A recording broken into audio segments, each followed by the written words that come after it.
नमस्कार आप सभी साथियों को। आप देख रहे हैं अपने चैनल ट्रीटमेंट ऑफ कॉप। आज मैं आपके लिए एक ऐसी बीमारी को लेकर आया हूं जो कि मनुष्यों से पशुओं में और पशु से मनुष्यों में फैलती है। ये कहें कि एक जेनेटिक डिजीज है। ये कौन सी बीमारी है, किस कारण से होती है, क्या सिम्टम्स देखने को मिलते हैं और क्या इसका ट्रीटमेंट है। आज इन्हीं सभी बातों के ऊपर संपूर्ण डिटेल्स के साथ आज मैं आपको बताऊंगा। इस बीमारी का नाम है काउ पॉक्स डिजीज, जिसे हम गाय का चेचक बोलते हैं। ये बीमारी वायरस जनित बीमारी है। अब बात करते हैं काउ पॉक्स डिजीज के बारे में।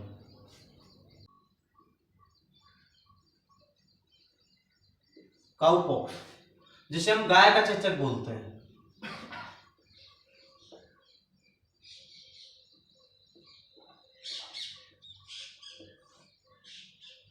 ये बीमारी एक जेनेटिक डिजीज है जो कि मनुष्यों से पशुओं में, पशु से मनुष्यों में फैलती है।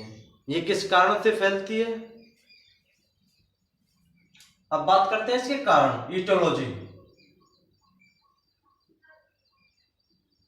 कारण ये एक ऑर्थोपॉक्स डीएनए वायरस के द्वारा फैलने वाली बीमारी है।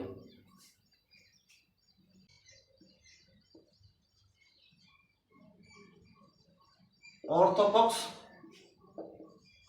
डीएनए वायरस के द्वारा फैलने वाली बीमारी है। अब बात करते हैं इसके सिम्टम्स की, लक्षण की, कि हम लक्षणों को देखकर कैसे पता लगाएंगे कि ये चेचक बीमारी है।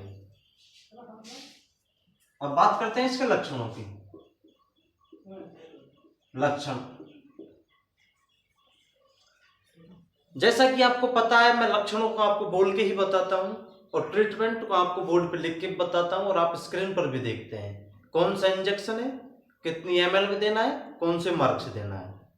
अब बात करते हैं इसके सिम्टम्स की, लक्षणों की। इस बीमारी में आपको सर्वप्रथम ये लक्षण देखने को मिलेगा, जो पशु की चमड़ी है उस पर फफूले हो जाएंगे।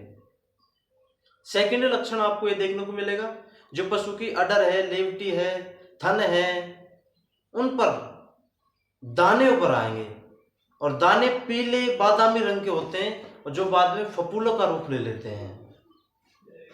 नेक्स्ट लक्षण, इस बीमारी में आपको पशु खाना पीना कम कर देगा, पशु परेशान रहेगा।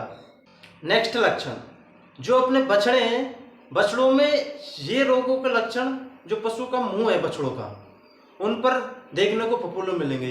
ये कहें कि जो बछड़ा है उसके मुंह पर दाने आ जाएंगे और दाने बाद में फफूलों का रूप ले लेंगे। और पशु की बछड़े की जांघ पर भी ये फफूले हो सकते हैं। जैसा कि मैंने आपको पहले ही बता दिया है, पशु की चमड़ी पर ये फफूले देखने को मिलते हैं। ये पहले तो दाने उभरते हैं और बाद में फफूलों का रूप ले लेते हैं। नेक्स्ट लक्षण, आपको ये बीमारी है, ये 15 से 20 दिन तक पशु में रहती है और उसके बाद ये स्वतः ही ठीक हो जाती है। जितने भी मैंने आपको लक्षण बताए एक बार पुनः दोहरा देता हूँ। इस बीमारी में आपको जो पशु की चमड़ी है उस पर दाने उभरेंगे, दाने उभर कर बाद में फफूलों का रूप ले लेते हैं। नेक्स्ट लक्षण, जो कि भी मादा पशु है उसके अयन है, अडर है, थनों पर है, दाने निकलते हैं और बाद में ये दाने फफूलों का रूप ले लेते हैं। इनका कलर है पीले बादामी रंग का होता है। और बछड़ों में जो पशु का मुंह है उस पर दाने निकलते हैं, फफूले हो जाते हैं। बछड़ों में बहुत से बछड़ों में ये देखने को मिल रहा है, जो बछड़ों की जांघ है, जांघ पर भी फफूले देखने को मिलते हैं। और ये बीमारी स्वतः ही 10 से 15 दिन तक रहती है और उसके बाद में स्वतः ही ठीक हो जाती है। इस बीमारी का जो इंक्यूबेशन पीरियड है, रोग फैलने की अवधि है पशु में, वो 3 से 6 दिन की है। इसके बीच में पशु में पूर्णतः पशु में लक्षण आ जाएंगे। ये हमारी काउपॉक्स डिजीज के सिम्टम्स हैं, लक्षण हैं। अब बात करते हैं इसके ट्रीटमेंट की, उपचार की।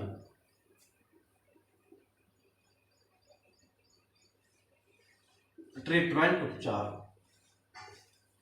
जैसा कि इस बीमारी में पशु के थनों पर फफूले हो जाते हैं तो पशु में दुग्ध की मात्रा भी कम होगी, क्योंकि पशु दुग्ध देने में भी आनाकानी करता है, पशु को दर्द रहता है।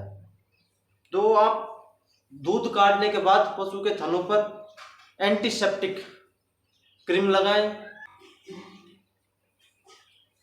अब बात करते हैं इंजेक्शनों की।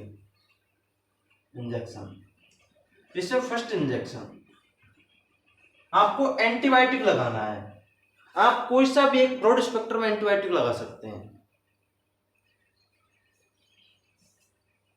मैं इसमें DCR दे रहा हूं और आपको DCR 2.5 ग्राम इंट्रामस्कुलर दें।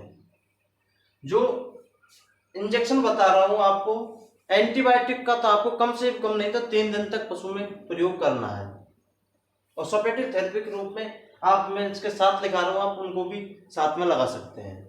वो स्वयं प्रैक्टिशनर के ऊपर निर्भर करता है वो कौन से इंजेक्शन कब कैसे स्थिति में लगाएगा। अब बात करते हैं नेक्स्ट इंजेक्शन। इसमें पशु में दर्द भी रहता है, तो आप हल्का सा पशु परेशान रहता है, दर्द की वजह से पशु में बुखार भी आपको देखने को मिल सकता है। इसीलिए आप मिलोनेक्स प्लस दे सकते हैं या फिर नीमोसालाइड पैरासीटामोल दे सकते हैं। आप कोई सा भी एक, इन दोनों में से एक इंजेक्शन दें।